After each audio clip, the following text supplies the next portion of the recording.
भारतीय लोकतंत्र और राजनीति के काले अध्याय के तौर पर याद किया जाता है आपातकाल। इस आपातकाल ने हंसती खेलती जिंदगियों को छीन लिया था, लोगों के खुशहाल जीवन को बेरंग कर दिया था और लोगों को जेलों में डाल दिया गया था।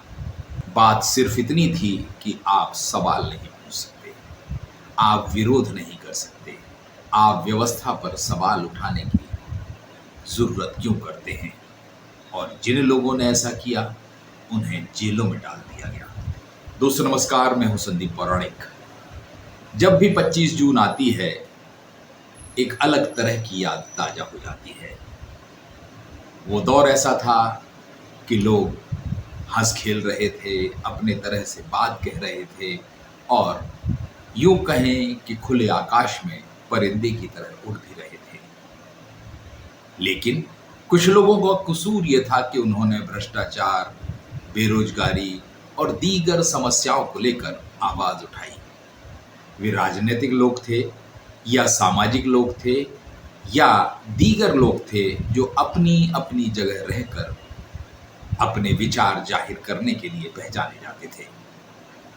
इसी दौर में एक इलाहाबाद हाई कोर्ट का फैसला आता है जिसमें तत्कालीन प्रधानमंत्री को चुनाव लड़ने के अयोग्य घोषित किया जाता है। फिर क्या था, रातों रात इस देश में इमरजेंसी लगा दी गई। इमरजेंसी लगी तो फिर उन लोगों को ढूंढा गया जो सरकार के खिलाफ थे। एक एक कर सबको जेल में डाल दिया गया। मेरा भी बचपन था उस दौर में। मेरे पिता डॉक्टर पुष्कर नारायण पौराणिक जो छतरपुर के सरकारी अस्पताल में चिकित्सक हुआ करते थे, वे अपने बिंदास रवैये, सरकार के विरोध में आवाज उठाने के कारण एक अलग पहचान रखते थे।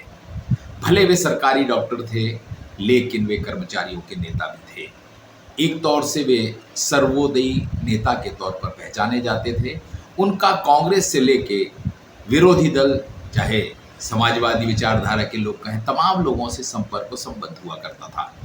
लेकिन अपने तीखे तेवरों के कारण वे प्रशासन के निशाने पर हुआ करते थे। उनका भी नाम आया, गिरफ्तारी की बात आई, तब उन्हें प्रशासन और पुलिस के लोगों ने समझाइश दी कि वे एक माफीनामा लिख दें 4 लाइन का, तो उन्हें जेल नहीं जाना होगा।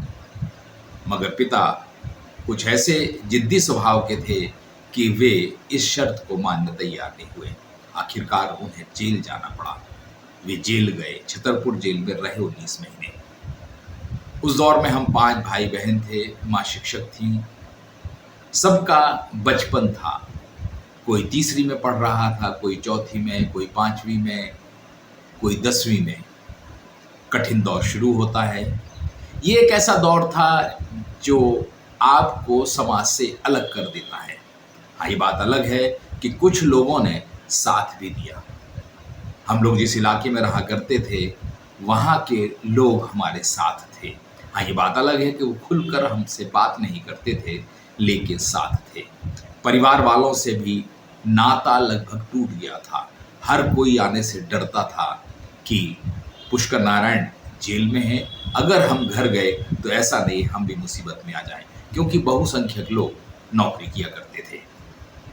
हाँ, दादी माँ हमारी बुजुर्ग थी, वो जरूर छतरपुर आकर हम लोगों का सहयोग किया करती थी। माँ शिक्षक थी सरकारी स्कूल में। किसी तरह जीवन चल रहा था। पिता जब सरकारी नौकरी में थे या यूं कहें मीसा में नहीं गए थे, तो हम लोगों का जीवन बड़ा खुशहाल हुआ करता था। संपन्न लोगों जैसी जिंदगी हुआ करती थी। ठीक है, सुविधाएं नहीं थी लेकिन जिंदगी का मजा कुछ और था। पिता जेल चले गए, ऐसे लगा जैसे हमारी जिंदगी पर बहुत बड़ा वज्रपात हो गया हो। धीरे धीरे वक्त गुजरा। बहुत से नेता जो मीसाएं बंद हुए थे, माफीनामा दे देकर, चिकित्सा का बहाना करके, तमाम चीजें करके वो बाहर आते रहे। उस दौर में भी लोगों ने सलाह दी कि 2 लाइन लिख के दे दें कि श्रीमती इंदिरा गांधी से हमारा कोई विरोध नहीं है और हमें रिहा किया जाए। मेरी माँ माधवी पौराणिक से भी यही कहा गया, लेकिन उनका एक ही था कि अगर उन्होंने कोई गलती नहीं की है तो फिर माफीनामा किस बात का। बहुत से लोग माफी मांग के छूट रहे थे। हम लोगों के भी मन में ये विचार था कि अगर पिताजी बाहर आ जाते हम लोगों की जिंदगी बदल जाती है। उस दौर ने न जाने कितनी समस्याएं दी, हंसते खेलते बचपन को छीन लिया।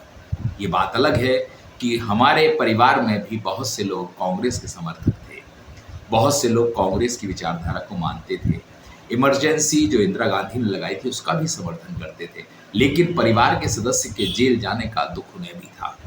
वे भी कहते थे कि आखिर माफीनामा लिख दे तो क्या बुराई है। लेकिन पिताजी जीवट थे और उन्होंने कसम खाई थी कि वे जेल में तब तक रहेंगे जब तक सरकार जेल में रखेगी, वे माफी नहीं मांगेंगे। आखिरकार 19 माह बाद वे जब वीसा खत्म हुआ या यूं कहीं इमरजेंसी खत्म हुई तो छूट कर आए। उसके बाद फिर उन्होंने सरकारी नौकरी की। हाँ, उन्होंने ना तो कभी चुनाव लड़ने की इच्छा जताई, ना ही किसी राजनीतिक दल से जुड़ने का इच्छा जताई और ना ही किसी तरह का राजनीतिक लाभ लेने की। शायद हमें लगता है कि जिन लोगों ने वाकई में लोकतंत्र के लिए लड़ाई लड़ी उनमें बहुत कम लोग हैं जिन्होंने राजनीतिक लाभ लेने की कोशिश नहीं की। बहुसंख्यक लोग तो राजनीतिक लाभ ले गए, राजनीति कर रहे हैं, चुनाव लड़े, सांसद बने, विधायक बने और अब वो उस लोकतंत्र की लड़ाई को भुनाने में लगे हुए हैं। परहेज कीजिए, वो एक आजादी की दूसरी लड़ाई थी, लोकतंत्र के खिलाफ लड़ाई थी। उसे राजनीति का मुद्दा मत बनाइए। वो राजनीतिक लड़ाई नहीं थी अकेली, वो समाज की लड़ाई थी, किसी एक की लड़ाई नहीं थी, किसी एक वर्ग ने कुर्बानी नहीं दी, सब ने कुर्बानियां दी, सब जेल गए। वहां जात पात जैसी कोई बात नहीं थी। हर वर्ग, हर समाज के लोग जिन्होंने सरकार के खिलाफ आवाज उठाई वो जेल गए थे। हाँ, श्रीमती इंदिरा गांधी की एक बड़ी गलती थी जो उन्होंने कदम उठाया इमरजेंसी लगाने का और उसका परिणाम भी वो उन्हें भुगतना पड़ा। तो मैं तो यही कहना चाहूँगा कि लोकतंत्र के खिलाफ जो इमरजेंसी लगाई गई थी उसके खिलाफ लोगों ने लड़ाई लड़ी थी, लोग जेल गए थे। वो किसी दल के खिलाफ लड़ाई नहीं थी, वो लड़ाई एक व्यवस्था के खिलाफ थी, एक नेता के फैसले के खिलाफ थी और उसमें लोगों को जेल जाना पड़ा। दोस्तों, ना जाने कितने ऐसे लोग हैं जिनका बचपन छिन गया, जिनके बुजुर्ग माँ बाप ने अपनी उस दौर में जान गंवा दी और ना जाने कितने ऐसे लोग रहे जो जेल में रहते हुए हमसे विदा हो गए। शत शत नमन ऐसे लोगों को, लोकतंत्र की लड़ाई लड़ने वाले नेताओं को, सामाजिक कार्यकर्ताओं, पत्रकारों, साहित्यकारों को एक बार फिर नमन, उनकी जीवटता को, उनके संघर्ष को नमन। नमस्कार।